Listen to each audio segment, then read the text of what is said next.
Innal hamdalillah nahmaduhu wa nasta'inuhu wa nastaghfiruh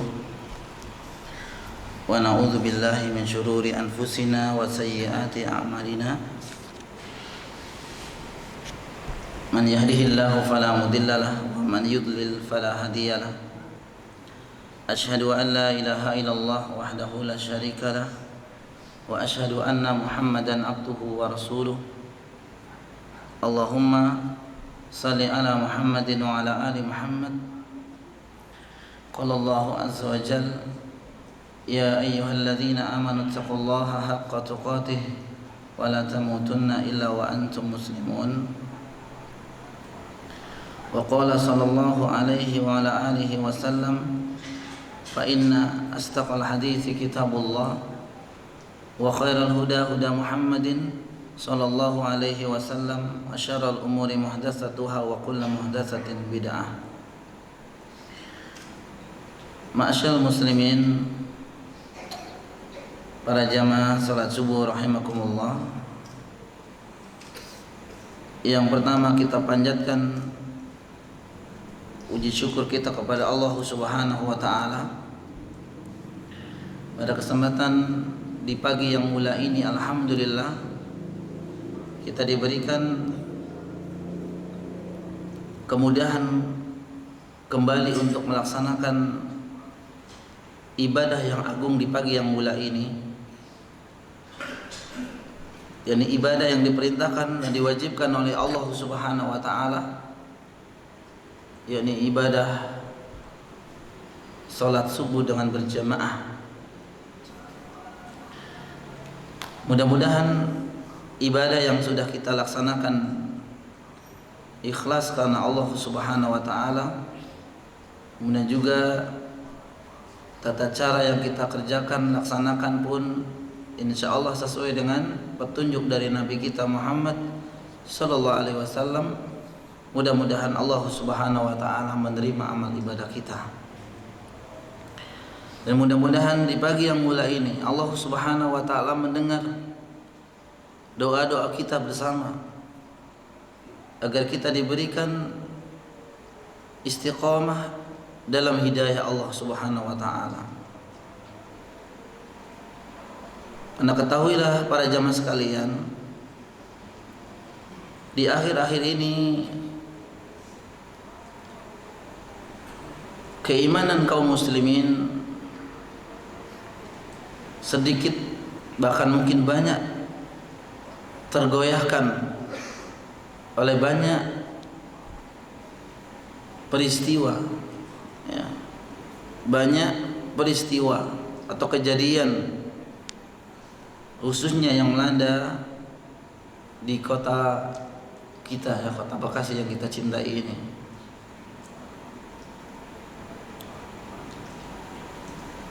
Banyak komentar, banyak opini, banyak pendapat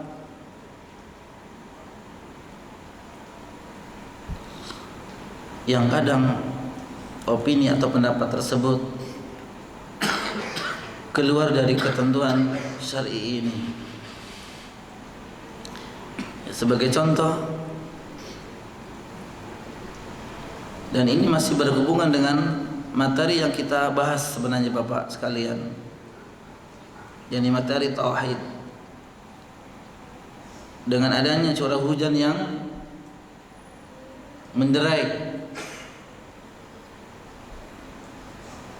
di beberapa hari ini, ya, banyak komentar yang subhanallah menjadikan kita harus berwaspada dan hati-hati terhadap komentar-komentar tersebut. Jangan sampai komentar atau opini tersebut keluar dari lisan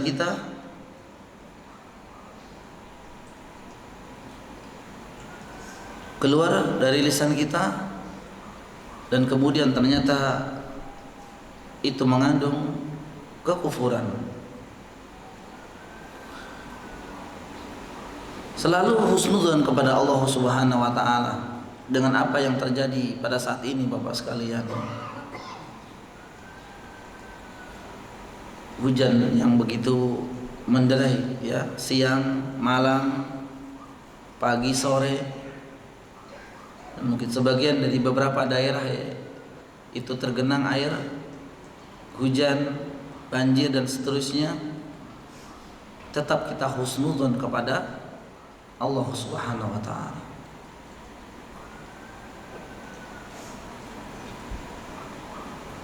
Maka jika dikaitkan dengan berita yang sekarang sedang maraknya, yaitu merebahnya virus apa Pak? Corona. Walaupun di kait-kaitan dengan gambar, mobil dan seterusnya ya Pak. Sebenarnya ini kurang adab sebenarnya.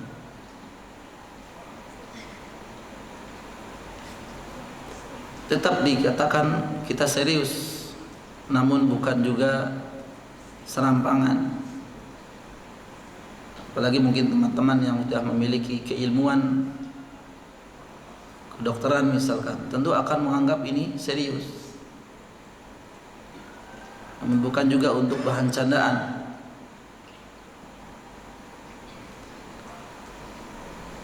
Bentuk husnudzon kita kepada Allah Subhanahu wa taala. Ya, misal ini dari saya, mungkin Bapak juga pernah ada terbesit demikian. Kalau misalkan saya masang status hujan yang menderai di negara kita ini siang, malam, pagi, sore, mudah-mudahan tujuan Allah Subhanahu wa taala adalah untuk memusnahkan virus corona di negara kita ini. Gimana Pak? Barangkali ada yang komentar, wah Ustadz kok statusnya mengiyakan dan mengaminkan orang-orang yang kebanjiran. La wallahi, demi Allah tidak. Tentu itu akibat dari hujan yang menderai dan kemudian air hujan yang tidak sampai tertampung. Itulah akibat alami banjir. Jangankan bentuknya yang besar, kamar mandi kita mampet ya Pak. Kira-kira bagaimana kalau mampet? Banjir. Bapak menggunakan air keluar dari keran, tidak keluar ke spiteng misalkan, maka akan, nah itu akibat kan. Maka husnudzon saya pribadi, apakah benar atau tidak, wallah alam.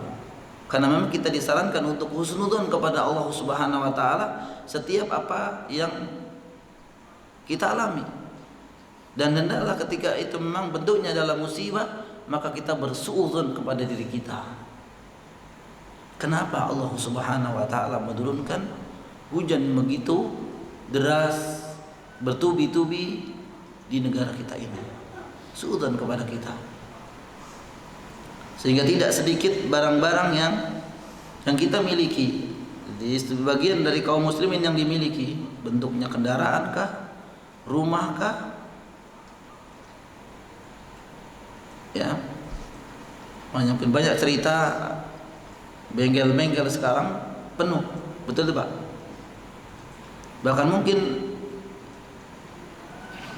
banjir yang 1 atau 2 bulan yang lalu itu belum kelar, mobilnya belum kelar, ada yang belum pulang kan, datang lagi.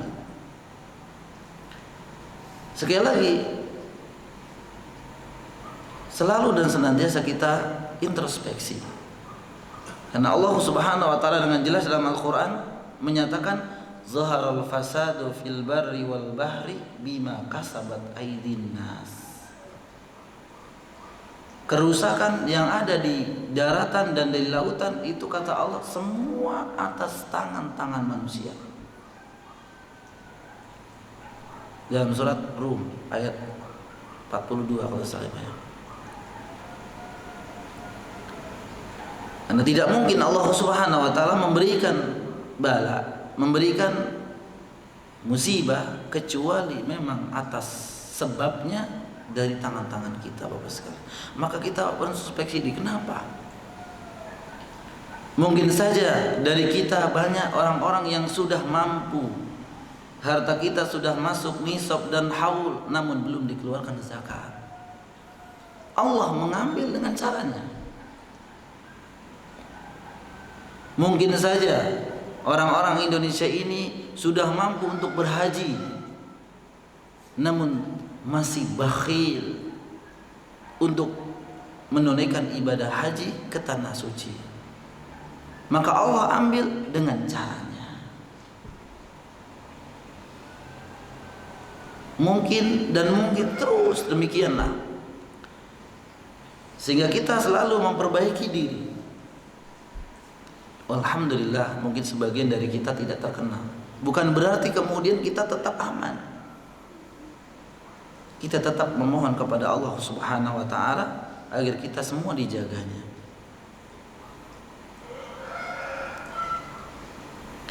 Dan alhamdulillah, setelah kita melaksanakan sholat subuh ini, kita lanjutkan dengan kajian yang alhamdulillah sudah rutin. Hanya mungkin waktunya berubah ya Pak. Waktunya mudah-mudahan jangan lupa. Ya, mudah-mudahan jangan lupa. Karena ini masalah tauhid adalah masalah ahamus syai', sesuatu yang paling penting di antara hal yang penting. Maka masya Allah. Tapi tidak mengapa. Mau sekali sebulan, mau 2 kali dalam sebulan, tetap kita istiqomah insyaallah taala ya Pak ya. Yang terpenting Bapak hadir. Udah 2 kali dalam sebulan tidak hadir, sudah.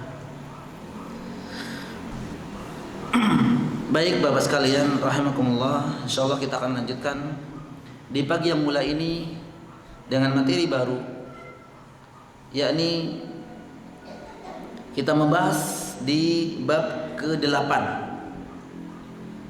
yakni bab ar-ruqyah wa tamimah. Ruqyah dan tamimah. Kita akan bahas insyaallah taala ma hiya ar-ruqyah. Apa itu pengertian ruqyah sebenarnya? Bagaimana hukumnya? Dan kemudian mungkin ada pandangan-pandangan lain tentang ruqyah ini dari para ulama kita. Bab ma jaa fi ruqa wa tamaim. Nah, ini yang disebutkan oleh al-Imam penulis ya, Syekh Muhammad At-Tamimi rahimahullah taala. Beliau menyebutkan dalam bukunya ini sebuah riwayat yang diriwayatkan oleh Al-Imam Bukhari dan muridnya Imam Muslim.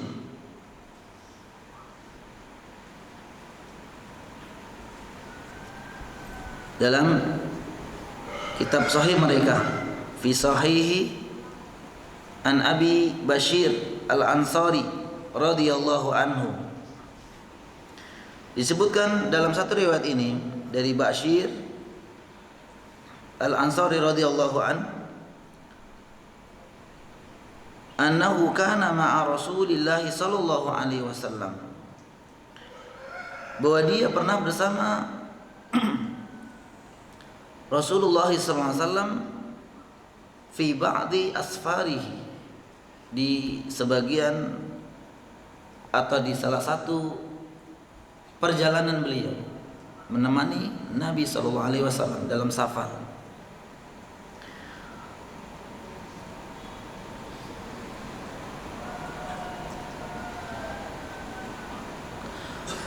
Fa'arsala rasulan, kemudian Nabi SAW mengutus seorang utusan untuk menyampaikan satu hal,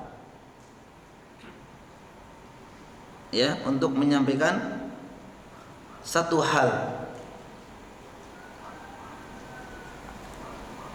atau mengumumkan satu syariat atau satu hukum. Ini Nabi SAW mengatakan Allah yabqayanna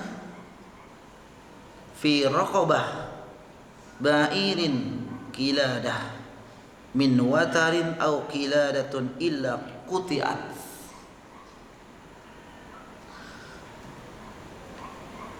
yakni utusan yang diutus oleh Nabi SAW untuk agar menyampaikan kepada orang-orang yang mau ikut safar atau dalam safar sama beliau. Tidak disebutkan safar apa ya Bapak sekalian, agar disampaikan kepada yang lain yakni alla yabqayanna fi raqabah, supaya tidak terdapat di leher unta mereka itu sebuah kalung. Ya, unta mereka itu dikasih kalung.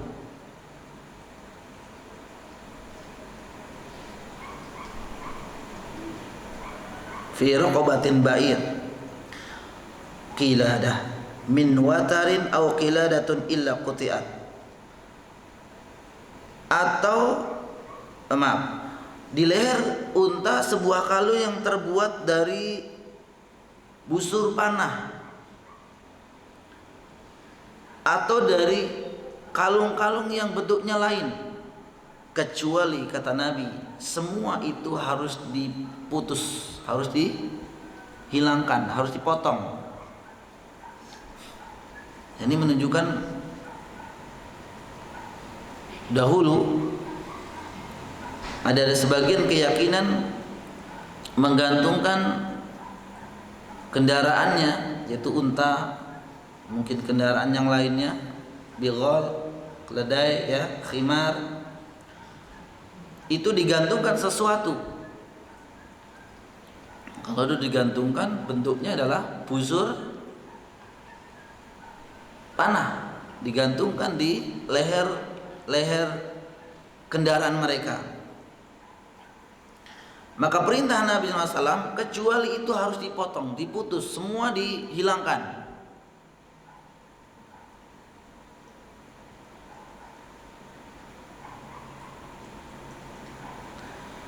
Ibnu Mas'ud radhiyallahu anhu menuturkan ketika beliau telah mendengar, ya, Rasulullah SAW bersabda, inna ruqa wa tamaim wa tiwala syirkun,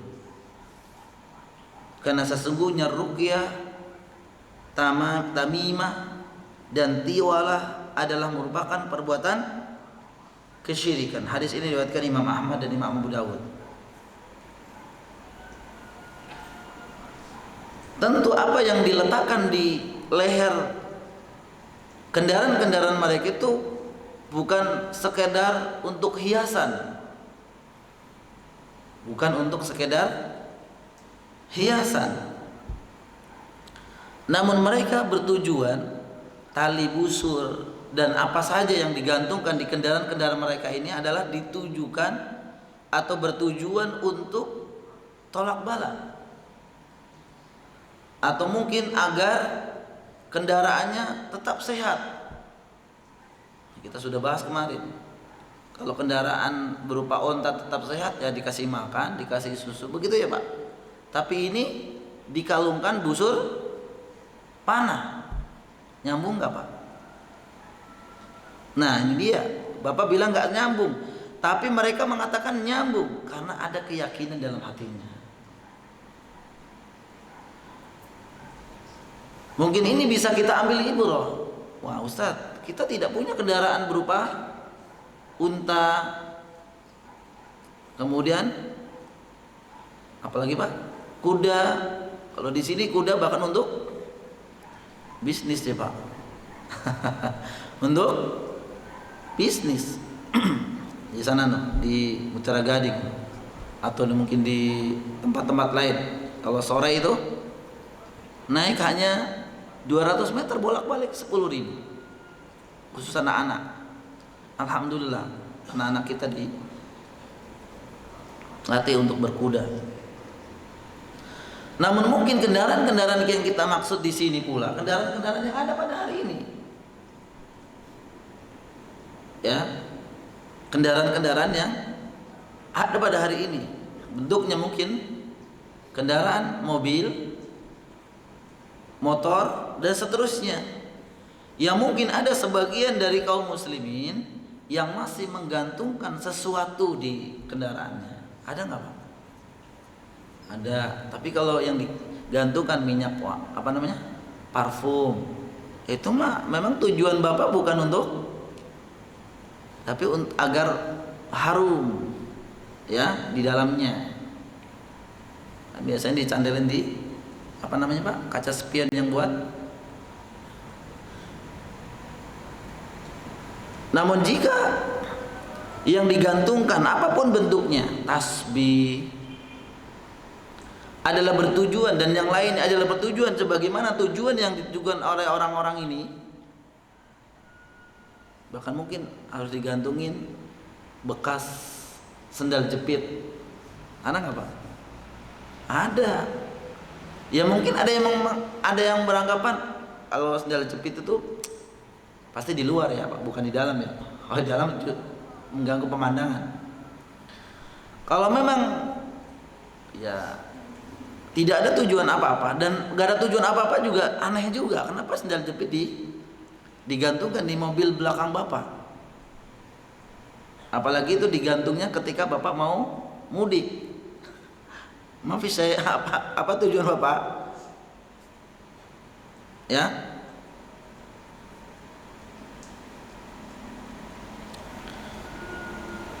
Apalagi yang udah jelas yang digantung adalah sesuatu yang memang dianggap untuk tolak bala, keselamatan dan seterusnya. Maka ini masuk dalam hal ini. Sebenarnya kita sudah bahas di bab 7 tentang gelang yang terbuat dari kuningan dan benang atau apa saja. Namun di sini ditegaskan ternyata bukan hanya orangnya yang digalungkan, kendaraan yang dikalungkan, kendaraannya pun harus ternyata banyak yang dikalungkan sesuatu, digantung atau ditempel mungkin. Ya, ditempel mungkin raja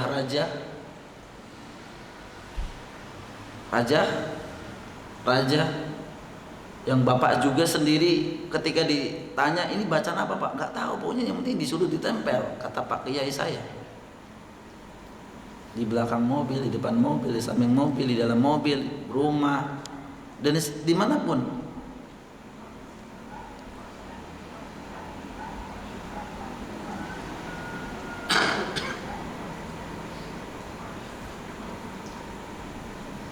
Ini sebagian sudah kita bahas.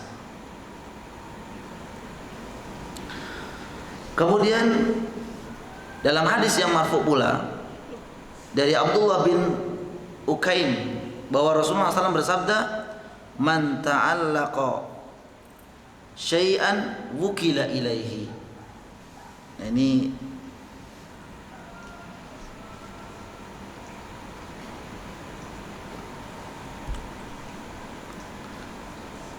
penjelasan berikutnya, bahwa barang siapa yang menggantungkan sesuatu dengan anggapan bahwa barang tersebut bermanfaat atau melindungi darinya, maka Allah akan menjadikan orang tersebut selalu bergantung kepadanya. Ini kita ulang lagi nih, sepertinya sudah kita bahas. Barang siapa yang menggantungkan sesuatu yang memiliki anggapan atau keyakinan dalam hatinya bahwa barang tersebut adalah bermanfaat baginya, untuk menyelamatkan dia misalkan, untuk menjaga dia dari madarat misalkan, maka kata Nabi SAW, maka Allah Subhanahu wa Ta'ala akan menjadikan orang itu selalu bergantung kepada barang tersebut. Hadis ini diriwayatkan Imam Ahmad. Sekali lagi ini menunjukkan Bapak sekalian, barang-barang yang kita miliki, yang tujuannya adalah hal-hal tertentu, yang ini berkeyakinan ada dalam keyakinan dalam hati kita, maka ini termasuk dalam perbuatan kesyirikan. Karena memang tawakal, berserah diri itu hanya kepada siapa Pak? Allah Subhanahu wa Ta'ala. Hanya kepada Allah Subhanahu wa Ta'ala. Jadi kita tidak bergantung kepada selainnya, tidak bergantung kepada selain Allah Subhanahu wa Ta'ala.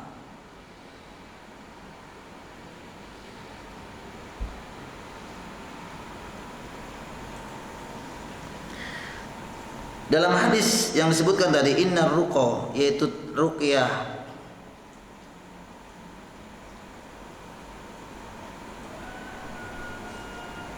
wat tamaim dan tamimah, wat tiwalah dan tiwalah, syirkun merupakan perbuatan syirik. Apa yang disebut dengan ruqyah, apa yang disebut dengan tamaim, apa yang disebut dengan tiwalah? Yang disebut dengan tamaim atau tamimah adalah sesuatu yang dikalungkan di leher anak-anak. Pak. Jadi tamimah atau tamaim, bahasa kita jima, adalah sesuatu yang dikalungkan di leher anak-anak yang dengan tujuan untuk menolak penyakit ain. Penyakit ain itu apa, Pak? Penyakit karena pandangan mata. Karena pandangan mata atas dasar hasad, atas dasar kedengkian. Dan ini terjadi karena Nabi SAW bersabda, al-ainul haqq.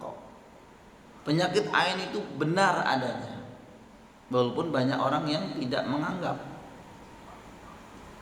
banyak orang yang tidak yakin. Masa sih cuma dilihat aja bisa bereaksi apa? Dan ini Nabi yang mengatakan, itu penyakit ain adalah penyakit yang diakibatkan dari pandangan hasad, tidak suka. Dan ini bisa ya terjadi kepada siapapun, baik anak-anak maupun orang dewasa. Maka saya sering menyampaikan kepada teman-teman yang alhamdulillah diberikan karunia keturunan yang banyak misalkan, maka tidak sering mengupload gambar-gambar putra-putrinya di medsos. Apalagi misalkan baru lahir, kalau hanya tulisan bentuknya alhamdulillah telah lahir anak ke-8 misalkan, dengan berat panjang jam, ya Pak ya. Mohon doa mudah-mudahan menjadi anak soleh. Mungkin tidak mengapa. Namun kalau yang diupload adalah gambar bayinya, dan ini saya sering peringatkan kepada teman-teman, jangan diupload karena barangkali ada pandangan-pandangan yang tidak bersuka. Kok nggak suka Ustadz ya? Bisa saja ya Pak. Ada teman-teman kita yang memang sudah bertahun-tahun mendambakan keturunan, belum Allah kasih juga. Sedangkan teman-teman kita yang termasuk bapak ini sudah anak ke-8. Tentu seolah-olah Allah itu tidak adil. Begitu bukan Pak pandangannya? Seolah-olah Allah tidak adil. Dengan ini adalah pandangan yang salah. Karena ketika Allah Subhanahu wa taala sudah menakdirkan, maka sebenarnya itu adalah kebaikan bagi kita. Semua itu adalah ujian. Sehingga orang yang memandang karena sedang menanti si buah hati belum kunjung juga, banyak teman-teman yang mengupload, upload, sehingga dia tersinggung walaupun tidak menyinggung dia asalnya. Akhirnya keluarlah perkataan yang kadang-kadang tidak mengenakan. Sombong, baru punya anak terus sombong. Bisa juga seperti itu enggak Pak? Bisa. Pandangannya dia kepada sang bayi itu bukan karena imutnya, justru pandangannya pandangan hasad. Dan inilah yang bisa terjadi sesuatu penyakit ain kepada si anak ini. Bisa juga bentuknya lumpuh, bisa bentuknya kejang-kejang, bisa bentuknya teriak-teriak, bisa bentuknya ya menangis di malam hari dengan kejer gitu ya, sampai nggak bisa, bingung, diperiksa di badannya tidak ada bentol-bentol misalkan, atau tidak ada semut yang gigit, kan biasanya begitu dicari, nggak ada. Tapi kenapa kok nangisnya nggak berhenti? Bisa juga itu diakibatkan karena penyakit ain. Si bapak atau si ibu si yang tadi mengupload gambar-gambar anaknya di Facebook, katanya nitip di Rene, katanya Pak ya, kalau bahasanya kan gitu ya, biar nggak hilang.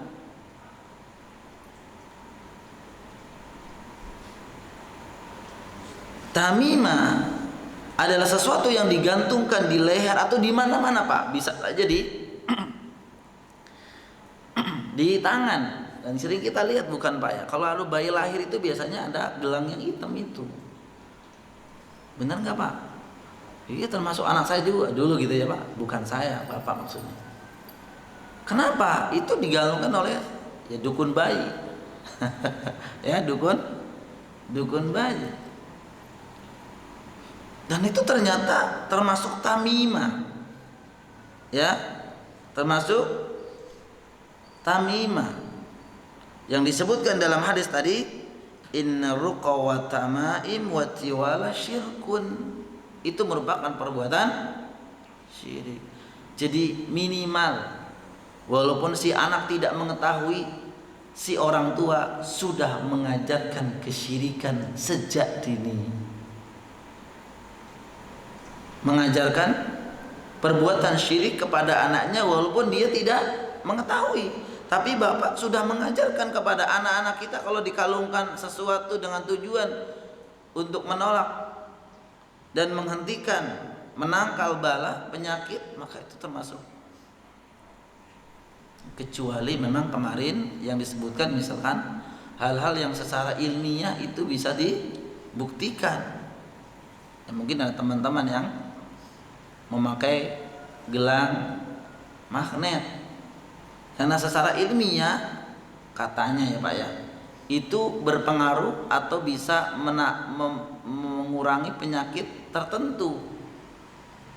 Kalau memang secara ilmiah ada, maka dibolehkan. Sama seperti misalkan Bapak sekalian ketika sakit batuk, sakit pusing, sakit apa, minum obat. Bukan obat itu yang mujarab, tetapi itu sebagai sebab yang memang secara ilmiah itu dibolehkan.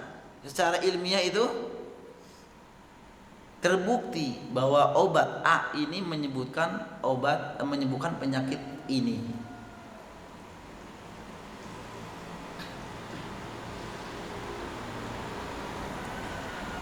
Ya, jadi tamimah adalah sesuatu yang dikalungkan. Hanya mungkin akan ada pertanyaan, mungkin jika yang dikalungkan ada ayat-ayat Al-Quran dan hadis-hadis Nabi, maka ini ada pembahasan tersendiri. Kemudian apa itu ruqyah? Pak, ruqyah itu apa?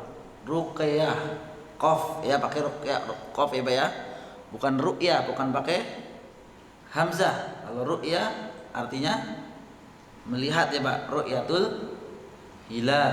Kalau ini ruqyah, qaf, ruqa. Nah, kita pasti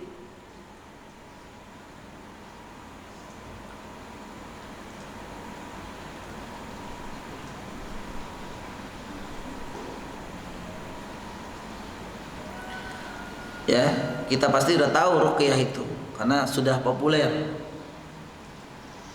Ruqyah itu adalah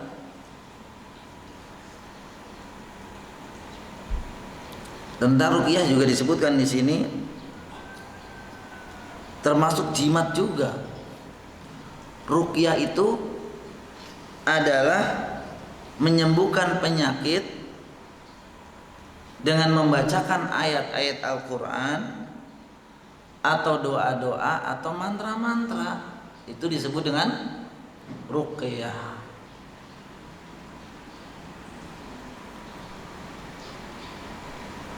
Yaitu membacakan kepada pasien, pada orang yang sakit, itu ayat-ayat dari Al-Quran, bisa dengan doa-doa atau mantra-mantra, atau mungkin ruqyah itu disebut dengan jampi-jampi. Ya Pak ya, Jambi.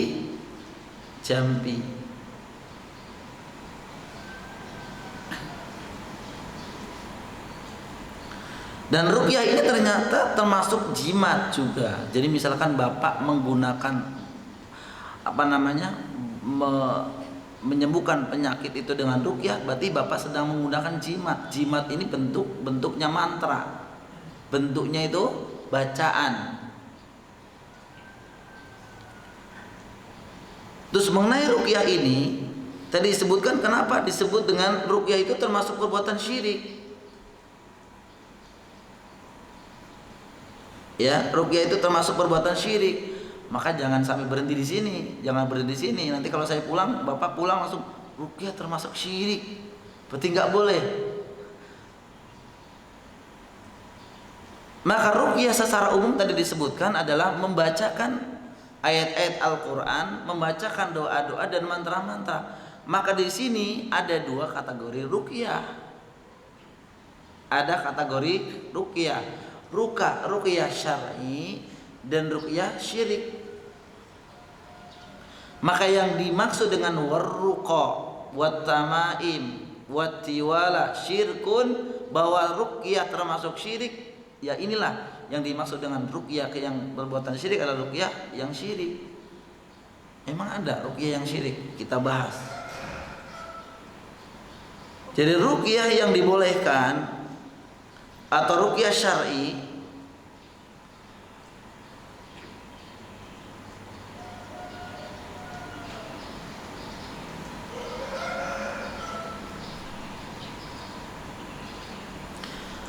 itu dibolehkan selama satu, dinukil dalam kitab Tauhid Fathul Majid yang disebutkan oleh Al-Imam As-Suyuti rahimahullah ta'ala. Beliau mengatakan ruqyah itu dibolehkan jika memenuhi 3 syarat. Nah ini Bapak harus catat. Beliau mengatakan yang pertama, ruqyah dibolehkan jika bacaan ruqyah itu menggunakan ayat-ayat Al-Quran dan nama-nama atau sifat-sifat Allah. Itu yang pertama. Jadi yang dibacakan adalah ayat-ayat Allah. Tentu ayat-ayat Allah itu bisa dalam Al-Quran, bisa dalam hadis-hadis, bentuknya doa-doa yang maksur, doa-doa yang sampai kepada siapa? Nabi SAW. Surat apa? Ya surat apa saja sebenarnya, karena Al-Quran semuanya adalah syifa. Semua bacaan Al-Quran itu adalah obat. Namun mungkin ada sebagian ulama yang mengkhususkan, makanya bukan mengkhususkan, menyebutkan surat-surat tertentu. Misal surah Al-Fatihah atau surah Al-Baqarah ayat 255. Hafal nggak Pak? 255 Al-Baqarah 255. Hafal? Hafal. Karena itu ayat kursi. Kalau ayat kursi bilang, wah hafal Ustaz. Tapi kalau ayat Al-Baqarah 255, aduh Al-Baqarah ya nggak hafal Ustaz. Nama Allahu la ilaha illa huwal hayyul qayyum. Tapi juga bacaannya jangan asbun. Asbun. Banyak yang bacaan ayat kursi itu asbun. Atau surat misalkan As-Saffat misalkan, surat Al-Jin misalkan, surat apa lagi? Al-Baqarah dan surat-surat yang lain.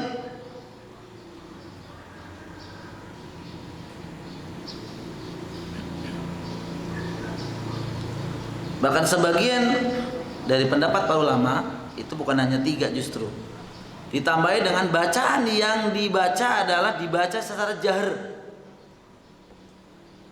Jadi kriteria ruqyah yang syar'i Bapak Ibu sekalian itu dibacakan dengan jahar, bukan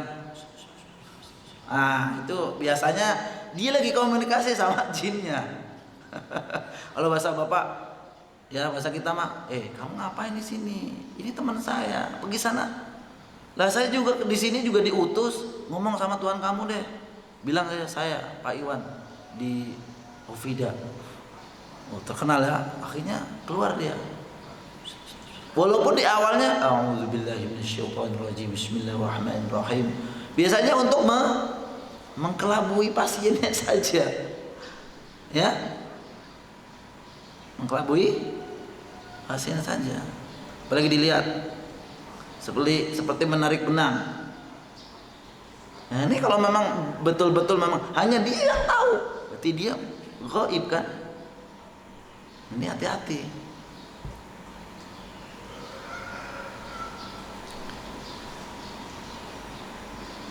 Makanya maaf, ketika ruqyah itu berasal dari Al-Quran,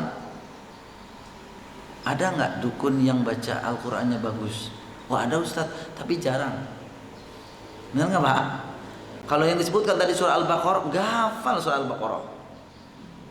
Surat As-Saffat, buru-buru baca Al-Quran jaga. As-Saffat yang surat keberapa? Yang mana bunyinya? Tahu dia. Maka hati-hati Pak, ketika minta ruqyah atau diruqyah, atau dengan bacaan-bacaan dari doa-doa Nabi sallallahu alaihi wasallam, ya, doa yang terkenal, ya, Allahumma rabban nas apa? Idhabil ba'sa,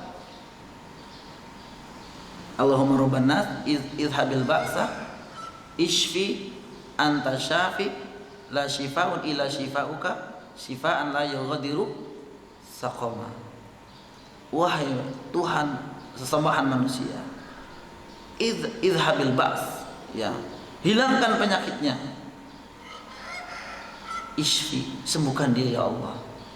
Anta syafi, engkau yang maha menyembuhkan. La shifaa'un illa shifaa'uka, tidak ada kesembuhan yang sempurna kecuali dari engkau ya Allah. Shifa la yughadiru saqama, kesembuhan yang tidak ada sakoma, tidak ada ujungnya, yang sempurna, kesembuhan yang sempurna. Ini di antara doa-doa. Namun kalau memang yang dipakai adalah doa-doa yang mungkin Bapak sendiri tidak tahu.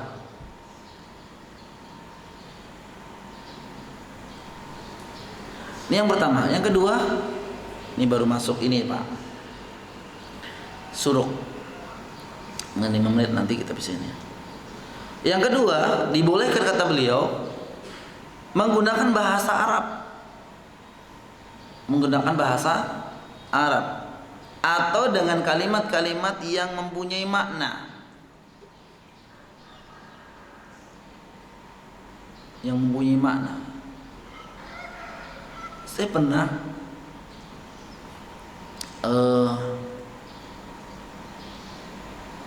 mendapati seorang yang diruqyah, yang meruqyah ini cuma ngomong begini Pak, nggak pakai bahasa Arab, cuma ya Allah bakar dia ya Allah, iya, terus ya Allah bakar tangannya ya Allah, dan dia ini sampai merontak sang ini, wallah alam sembuh Pak. Dan tidak, sampai hari ini saya tidak mendengar lagi. Ternyata orang ini adalah orang memang sudah sering meruqyah. Dan waktu itu saya dapatkan ruqyahnya melalui handphone, jadi nggak datang langsung. Jika kalimat-kalimat yang dibaca atau yang diucapkan adalah kalimat-kalimat yang ini, wallah alam, itu dibolehkan. Ya kemungkinan yang meruqyah ini adalah orang yang memang ditakuti oleh jin. Karena dulu ada kisah pada zaman Imam Ahmad, ada seorang yang datang kepada Imam Ahmad dan meminta untuk ada orang yang pengen diruqyah, maka Imam Ahmad cuma membawakan apa? Membawakan sandalnya, nih bawa sana. Ternyata jinnya langsung lari. Tapi hati-hati, bukan sendal ini yang membuat dia itu, si jin ini lari, tapi jinnya itu tahu ini sendal milik Imam Ahmad, orang yang paling ya, tauhidnya baik, makanya dia lari. Maka sekali lagi sebenarnya saya sering menyampaikan di tempat-tempat ini bahwa orang yang bertauhid itu insya Allah akan dijaga oleh Allah Subhanahu Wa Taala, karena orang yang bertauhid pasti dijaga oleh Allah Subhanahu Wa Taala. Jarang orang kesurupan itu orang yang bertauhid. Jarang orang yang kesurupan orang yang bertauhid.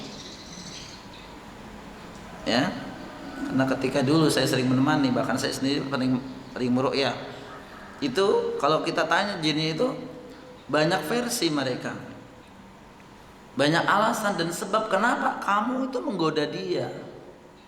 Yang saya pernah ini dapatkan satu, ya senang dengan kebiasaan si fulan ini. Ya kita nggak tahu kebiasaannya apa, mungkin kebiasaan yang disebut kebiasaan maksiat. Jadi dia suka, maka masuk. Atau kebiasaan waktu itu saya ruqyah yang malam-malam itu jam 9:30 sampai malam itu, kata si jinnya ketika saya tanya, kenapa kamu di sini? Habis dia bahenol Ustaz. Dia cantik, betul, dia tuh suka sama makanya maaf Bapak sekalian ya, saya sayang sama bapak-bapak, ibu-ibu kalau keluar jangan dandan.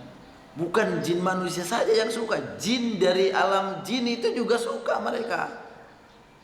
La ilaha illallah. Begitu Pak? Bisa, pernah saya tanya gitu. Suka.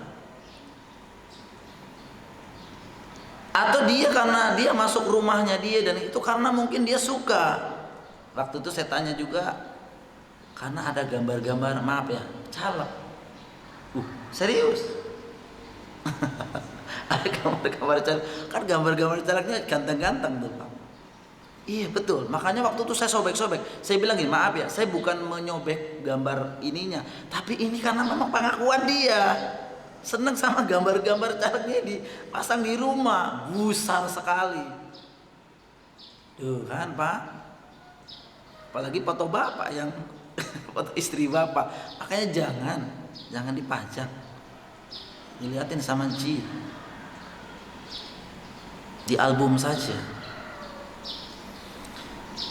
Ya, jadi banyak versi mereka tuh suka dengan orang yang di apa istilahnya di kesurupan begitu. Itu banyak Pak. Mungkin karena dia mengganggu apa? Mengganggu si jin ini. Kapan mengganggunya? Ya misalkan ibu-ibu nih biasanya buang air panas. Ya, itu usahakan bismillah dulu, jangan asal buang. Karena barangkali ada anak-anak jin yang lagi main kesiram, dia pulang ngomong sama orang tuanya. Sama dengan anak bapak ya, kalau berantem pulang, pas saya dinakalin gitu. Sama, mereka juga sama. Jadi kesiram, ya sama, mereka kesiram, pulang ngomong, baru deh keluarganya datang dan kemudian dendam. Udah bener di sini. Nah, bisa juga. Maka melakukan hal tertentu itu tetap dengan bismillah. Masuk bapak juga kalau kencing di bawah pohon juga harus bismillah. Bukan permisi mbak. Lah ini kesyirikan. Bismillah itu bukan apa-apa, agar kita tuh dilindungi oleh siapa? Oleh Allah. Barangkali ada jin lagi ngumpet di situ, dengan bismillah dia lari, nggak kekencing sama kita. Bapak malah kebalik, mbak permisi mau kencing di sini. Dilihatin sama dia. Bisa juga pulang-pulang bapak diikutin. Atau juga terlalu lama dia di rumahnya jin. Jin itu kan suka tempat-tempat yang jorok, kamar mandi. Ada ibu-ibu di Ciketing itu udah lama ya. Pas keluar kamar mandi langsung ketawa-ketawa. Keluar kamar mandi, ya mungkin terlalu lama di kamar mandi.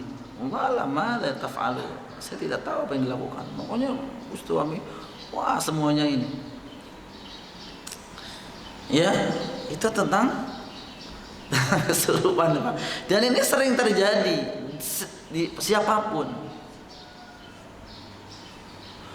Ustaz, saya udah pakai bahasa Arab, sudah pakai baca Al-Quran, jinnya malah lebih hafal dari saya Pak Ustaz. Allahu la ilaha, kamu salah itu bacaannya, yang benar nih saya bacain. Pernah nggak? Pernah. Jadi sebelum saya datang dulu, sebelum saya dipanggil dan kemudian saya dipegangin berapa orang, 7 orang atau berapa itu, semua bacakan Allahu la ilaha. Jinnya bilang, kamu aja sholatnya bolong-bolong tuh, dibilang begitu sama dia mundur, malu Bang. Akhirnya yang megangin tambah sedikit kan, kamu aja gak pernah baca Al-Quran, kamu aja. Semuanya dibongkar oleh si jin ini. Maka kemungkinan Pak mengatakan ketika ada orang membacakan ayat Al-Quran kepada orang yang kesurupan, kalau memang malah dia lebih ini, karena mereka juga sama dengan kita kan Pak. Barangkali para ulama mengatakan kemaksiatan si peruqyah ini dengan si jin ini sama, makanya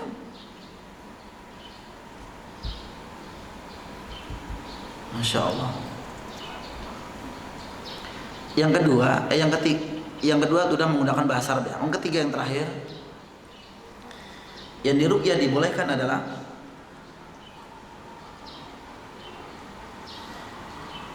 harus ada keyakinan bahwa ruqyah dapat berpengaruh itu atas izin siapa? Allah. Jadi bukan zat ruqyahnya itu yang menyembuhkan, bukan. Itu hanya wasilah saja yang dibolehkan oleh Allah dan Rasulnya, itu dengan ruqyah. Jadi bukan ruqyah ini yang menyebabkan, enggak, tapi karena memang izin Allah Subhanahu wa taala. Maka diantaranya, dan ini dari pendapat para ulama yang lain, yaitu orang yang meruqyah harus yakin. Orang yang meruqyah harus yakin. Kalau nggak ada keyakinan nggak akan sembuh. Wallahu a'lam bishawab. Ini kita masih bahas di awal-awal Bapak sekalian, dan ini insya Allah masih sedikit panjang. Kita akan bahas mengenai ruqyah, tentu tiwalah juga belum sempat ya Pak ya. Dan kita akan bahas banyak hal mengenai ruqyah, hukum ruqyah masal ya Pak ya, kan ada ya ruqyah masal, kemudian juga kesalahan dalam ruqyah dan seterusnya. Allah a'lam bishawab. Mudah-mudahan bermanfaat Pak ya. 2-3 menit kalau memang ada pertanyaan dari Bapak Ibu sekalian, mangga Pak. Mangga.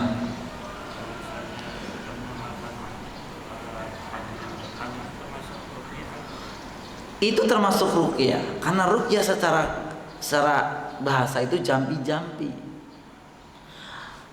Makanya nanti sebenarnya akan dibahas ruqyah itu jangan bergantung kepada orang lain. Jangan bergantung kepada orang lain. Justru ruqyah itu adalah ahsannya dilakukan oleh sendiri. Karena tadi bahwa ruqyah itu berhasil bisa menyembuhkan itu bukan karena zat ruqyahnya yang menyembuhkan, tapi karena barangkali Bapak yang diminta untuk meruqyah Bapak itu justru gak diridhoi oleh Allah mungkin. Tapi Bapak, karena Bapak kan ruqyah itu jampi doa, barangkali Bapak doanya justru itu yang mustajab. Tentu misalkan dengan mencari tempat-tempat yang mustajab, waktu-waktu yang mustajab. Dan yang disarankan diantara sunnah Nabi adalah ruqyah di pagi dan di sore hari dengan membaca zikir-zikir pagi dan siang, pagi dan sore, atau bahkan siang. Sebenarnya singkat Pak. Kalau Bapak memiliki buku-buku itu kan panjang nih Pak, banyak ya. Kemarin ada jamaah saya yang umroh, karena saking bingungnya mau doa apa, doa pagi dan siang ketika tawaf. Saya akan, tapi tidak mengapa, itu kan doa-doa syar'i ya kan. Daripada tidak diem aja, maka dia bawa doa-doa pagi dan siang. Ya tanya sih, Ustaz boleh nggak saya bacain? Boleh, silahkan. Karena tidak ada kekhususan ketika tawaf itu baca apa. Kecuali dari yang rukun Yamani ke Hajar Aswad itu baca doa sabu jagat ya. Rabbana atina fid dunya hasanah wa fil akhirati hasanah wa qina adzabannar. Jadi benar, itu merupakan ruqyah diri.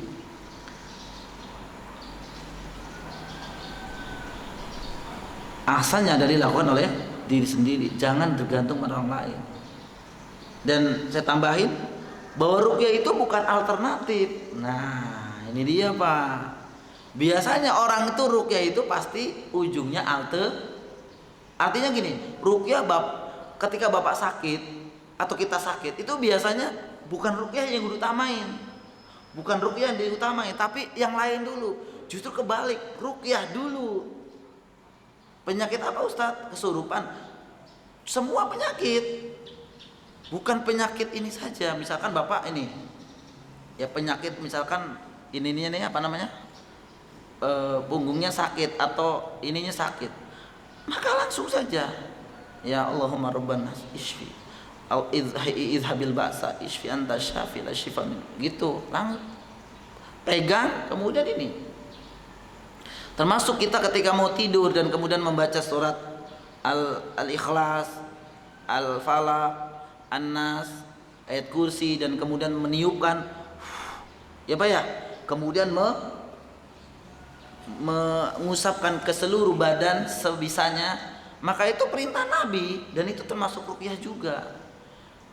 Bapak mau masuk kamar mandi dengan membaca bismillah. Karena dalam hadis as-sitru bainana wa bainal jin, atau fi mana ya?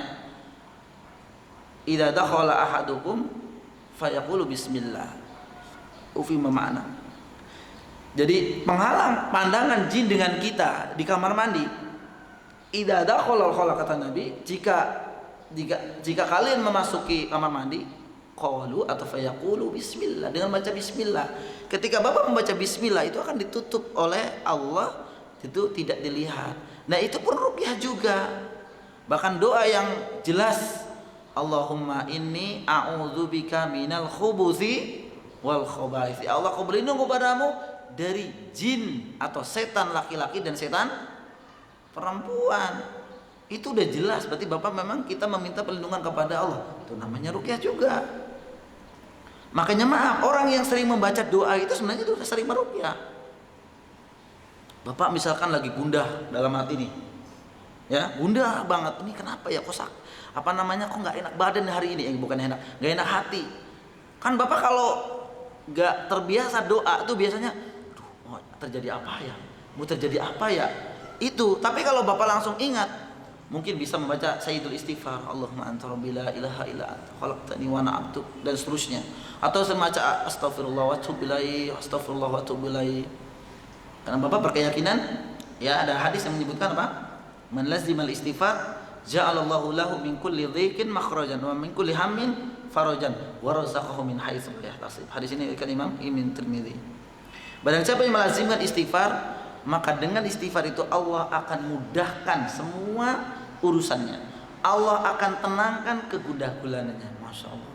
Maka dengan hadis ini dia sering beristighfar, hilang sendiri nanti itu perasaan. Beda dengan orang yang jarang meruqyah diri, jarang membaca doa. Itu kadang kalau ada apa-apa udah langsung dikaitkan dengan sesuatu ini. Maka sekali lagi betul, meruqyah diri bisa zikir pagi, zikir sore dan seterusnya. Allahu a'lam bishawab. Baik. Sampai di sini Bapak ya. Mudah-mudahan pertemuan ini diberkahi oleh Allah Subhanahu wa taala. Ya. Kita akhiri dengan doa penutup majelis. Subhanakallahumma bihamdik asyhadu an la ilaha illa anta astaghfiruka wa atubu ilaik. Assalamualaikum warahmatullahi wabarakatuh.